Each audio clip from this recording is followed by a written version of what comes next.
Okay, here we are again. We're on the back side of our notes on number 16. Just making sure that no matter what kind of angles they give us, we know what they look like, what they're called, and what to do with them. So number 16 says if AB intersects CD and AB is a line, CD is a line, and when two lines intersect, they form that X shape. We'll call this line A, B, C, D, and they intersect at E. And then they go ahead and tell us that the measure of angle AEC, so if we trace over A to E to C, they're talking about this angle here. And the measure of angle CEB, C to E to B, is X plus 20. They want us to find X and then in the measure of angle AED. All right, so let's focus on finding X.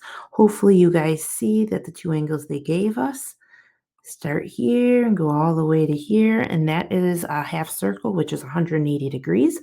These two angles are a linear pair. They are two angles next to each other on a line, and they equal 180 degrees. So we're going to take 2x plus 40, add x plus 20 to it, and set it equal to 180 degrees. 2x and x is 3x. 40 and 20 is 60, equal to 180. When we subtract 60, we end up with 3x is equal to 120. And when we divide by 3, x will come out to equal 40. Do we answer the question? Part of it, they asked for the value of x. So far, so good. But they also asked for the measure of angle AED. So if I trace over A to E to D, that's this angle right here. Well, that angle is going to have the same measure as this angle here with the x plus 20 in it, because this angle here and this angle here are vertical, and vertical angles are congruent. And so the easiest way to find this angle called AED is to plug into x plus 20. And so 40 plus 20 is 60 degrees. And that is equal to angle AED's measure. Okay, so not only is this one 60, this one should be 60. And if I think about it, this one's going to be 120. Since the 120 and the 60 next to each other have to add up to 180. And we could double check that as well. 2 times 40 is 80. 80 plus 40 is 120. So it's a good double check. Okay, next problem. Number 17. They said if AB intersects CD, so again, those line symbols over it means we have the same exact type of picture as we did in the last one. There's AB, here's CD, and they're intersecting at E. And they're telling us that the measure of angle BEC, B to E to C, is 5x minus 25. In angle DEA. D to E to A is 7x minus 65. And these two angles, just like in the last one, how we finished up, these two angles are vertical angles. And vertical angles are congruent. So we're going to take our 5x minus 25 and set it equal to 7x minus 65. If we go ahead and subtract our 5x,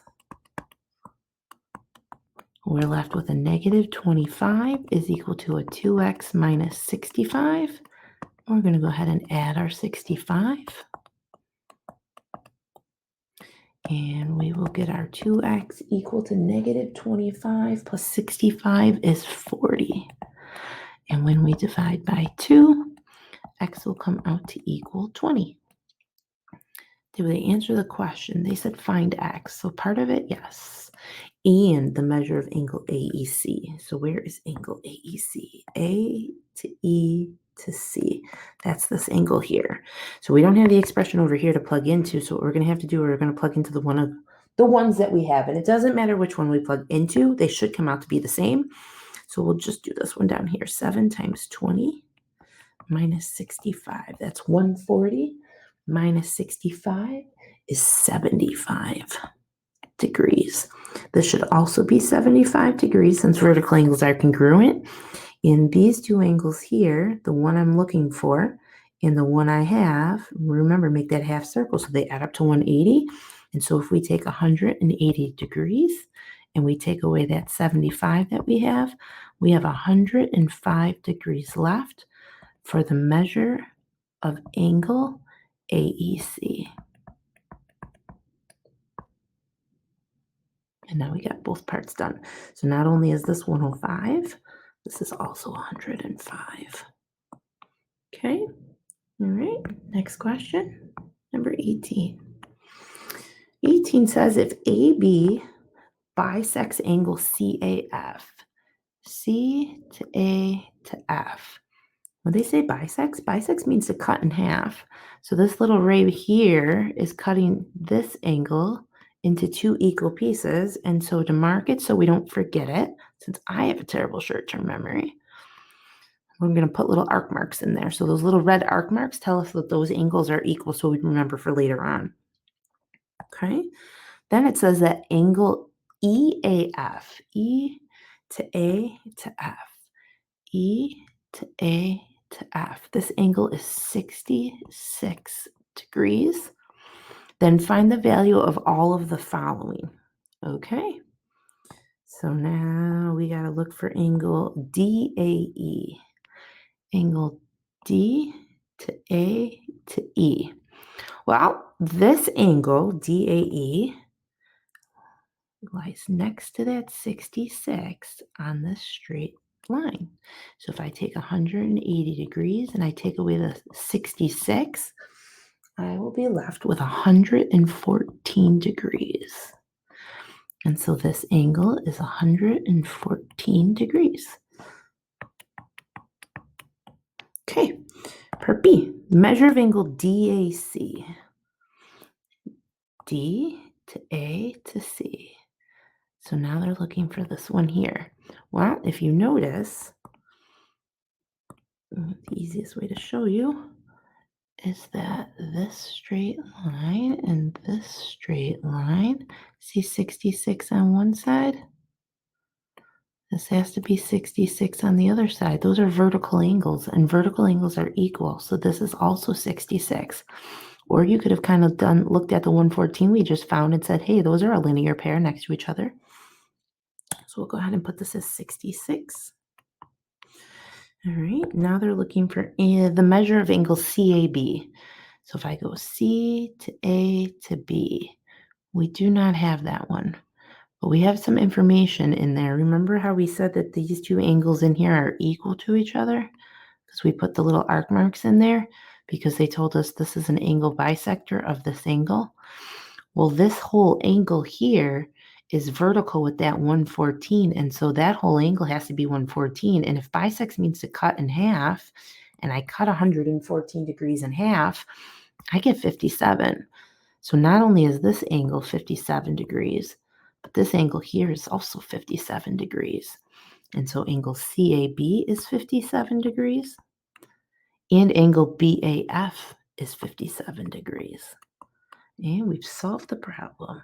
Okay? If you want to double check all those angles that we found, the 57, 57, 66, 114, and 66, they should all add up to 360 degrees if we want to check it. All right, last question, number 19.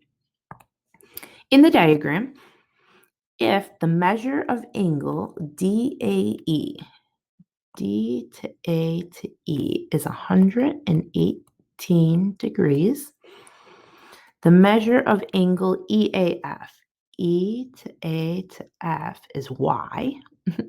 Okay. And the measure of angle BAF is 8x minus 13. And the measure of angle CAB is 4x minus 13. Find the value of x and y. So if you notice, they gave me all but one angle. I guess they didn't have to give it to me because this angle here is vertical with this angle here. So I could call that angle y as well. Okay? But I'm going to go back and fill in that y because I see that that y angle and that 118 form a linear pair. So I can go ahead and take 180 degrees, take away the 118, and I will be left with 62. And that is equal to y. And now I have one variable out of the way. So I could go ahead and erase my y here. I can also erase this y here. And I could go ahead and fill in those 262 degrees. Okay. What I could do now is I have all the angles around the point. I got only those x's left. I could go add all those angles up to equal 360. I could go a little bit shorter and say, here's my line. All these angles add up to 180. Or if I want to make it really short on myself, everybody see a line here and a line here? This 118 is vertical with these. So these two angles added together have to equal 118 degrees. And that would probably be the shortest way to answer the question. But sometimes we don't always come up with the shortest way. That's okay. As long as we can come up with one way to answer the question, it does not always have to be the shortest way. But if I don't teach you how to look for the shortest way, you might be doing the long ways. Okay, so 4x plus 8x is 12x. Negative 13 minus 13 is negative 26, equal to 118. If I go ahead and add the 26, I will have 12x equal to 144. And if I divide by 12, x comes out to equal 12. Okay, and I found x. And we'll make sure that's all they needed us to find the value of x and y. So y was 62 and x is 12. All right, that's all set. Hopefully that helps with our angle pair names and their relationships and pictures. Okay, we'll see you guys on the next day.